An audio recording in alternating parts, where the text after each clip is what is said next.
સુરતમાં સતત બીજા દિવસે પણ વરસાદ યથાવત છે। ગઈકાલે સુરતમાં 12 મે ખાંગા જેવી સ્થિતિ તો સર્જાઈ હતી, પરંતુ વહેલી સવારથી જ વરસાદ યથાવત છે। શહેરમાં પસાર થતી ખાડી બે કાંઠે વહેતી થઈ। રસ્તા પર ખાડીનું પાણી ફરી વળ્યું। પૂણાગામ પર્વતગામ રોડ પર પાણી ભરાતા હાલાકી સર્જાઈ। હજુ પણ અનેક વિસ્તારોમાં ઘૂંટણસમાં પાણી ભરાયેલા છે।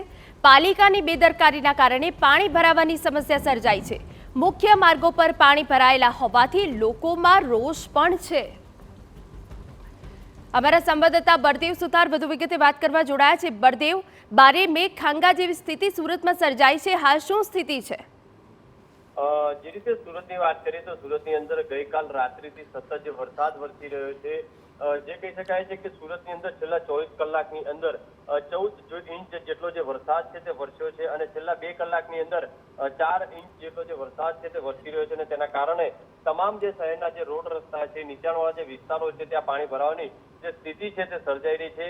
આખી આ તમામ જો બાબત જો જોવામાં આવે તો આખરે સુરત મહાનગરપાલિકાની જે બેદરકારીના કારણે આજે સુરતના શહેરીજનો છે તે અટવાઈ રહ્યા છે।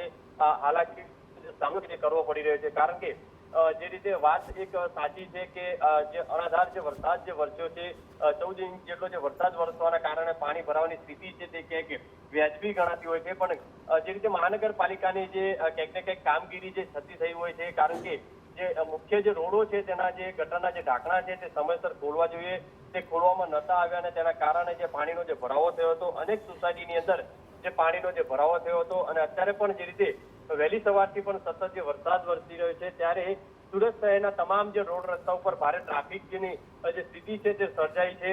મહત્વની વસ્તુ એ છે કે પોલીસની જે કામગીરી છે પોલીસ કરતી નજરે પડી રહી છે। જે મહાનગરપાલિકાના અધિકારીઓએ જે કામગીરી કરવી જોઈએ તે પોલીસ કર્મચારીઓ કરતા નજરે પડી રહ્યા છે।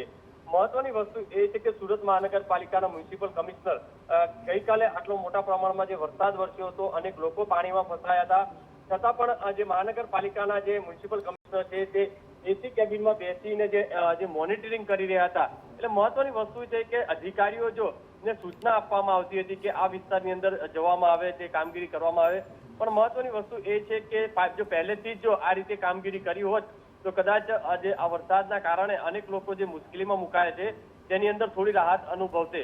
પણ અત્યારે સતત જે વરસાદ વરસી રહ્યો છે સુરત શહેરની અંદર, હવામાન વિભાગ તરફથી પણ સતત જે આગાહી કરવામાં આવી છે કે 24 કલાક માટે સુરતની અંદર રેડ એલર્ટ આપવામાં આવ્યું છે, જેથી હજુ પણ જે વરસાદ છે તે વરસી શકે છે। પણ મહત્વની વસ્તુ એ છે કે નીચાણવાળા જેવા વિસ્તાર છે કે વરાછા વિસ્તાર છે, પૂણાગામ છે, સણિયા હેમત છે, કતારગામ છે, ડભોલી વિસ્તાર છે, ઉધના પાંડેસરા જે મેઇન રોડ છે, બિલકુલ બળદેવ, એટલે કે અત્યારે સુરતની જે સ્થિતિ છે એ ગંભીર બનેલી છે। આજે પણ સુરતમાં ભારે વરસાદની આગાહી છે। ખાડી બે કાંઠે વહેતી થઈ છે, જેનું પાણી રસ્તા પર ફરી વળ્યું છે।